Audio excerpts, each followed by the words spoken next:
America और NATO संगठन के भरोसे और उकसावे में आकर रूस से टकराकर अपना सब कुछ गंवा चुके यूक्रेन के राष्ट्रपति वोलोदिमीर ज़ेलेंस्की आखिर व्लादिमीर पुतिन के सामने घुटने टेकने को तैयार हो गए हैं। रूस से समझौते को तैयार ज़ेलेंस्की जंग में देश को ऐसी स्थिति में ले गए कि उससे उबरने में कई दशक लग जाएंगे। सब कुछ गंवाने के बाद भी यूक्रेन खाली हाथ रह जाएगा, ये तो ज़ेलेंस्की ने भी नहीं सोचा था। उन्हें भरोसा था कि वो रूस से टकराएगा तो अमेरिका और नाटो उसके साथ खड़े रहेंगे, लेकिन ये भरोसा ही उनके लिए बड़ी भूल साबित हुई। वो ना तो नाटो में शामिल हो पाए और ना ही रूस के हमलों से अपने देश को तबाह होने से बचा पाए। रूस से जारी युद्ध के 1 महीने बाद आखिर ज़ेलेंस्की यूक्रेन तटस्थता की घोषणा करने के साथ ही देश के बागी हुए पूर्वी इलाकों पर समझौता करने को तैयार हो गए।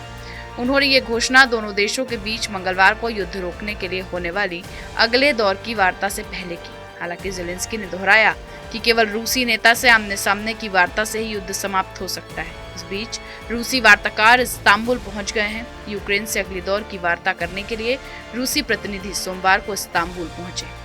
एक स्वतंत्र रूसी मीडिया संस्थान को दिए इंटरव्यू में ज़ेलेंस्की ने संभावित रियासत का संकेत देने के साथ ही ये भी कहा कि यूक्रेन की प्राथमिकता अपनी संप्रभुता को सुनिश्चित करने और मॉस्को को उनके देश के हिस्से को अलग करने से रोकना है, जिसके बारे में कुछ पश्चिमी देशों का कहना है कि ये रूस का लक्ष्य है। उन्होंने कहा, लेकिन सुरक्षा गारंटी और तटस्थता हमारे देश का गैर परमाणु दर्जा कायम रखने के लिए हम तैयार हैं।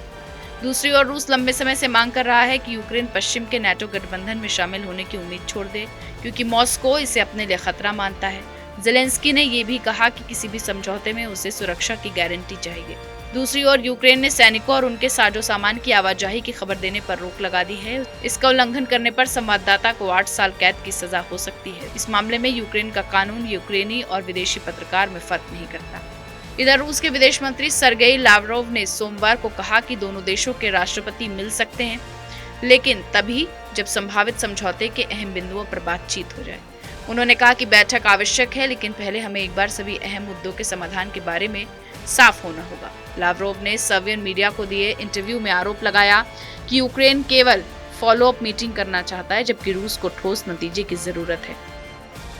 दूसरी ओर associated press NORC centre for public affairs research के मुताबिक रूसी सैन्य कार्रवाई से अधिकतर अमेरिकी इस बात से चिंतित हैं कि अमेरिका भी इस संघर्ष में शामिल हो सकता है और इस दौरान उसे परमाणु हथियारों से निशाना बनाया जा सकता है।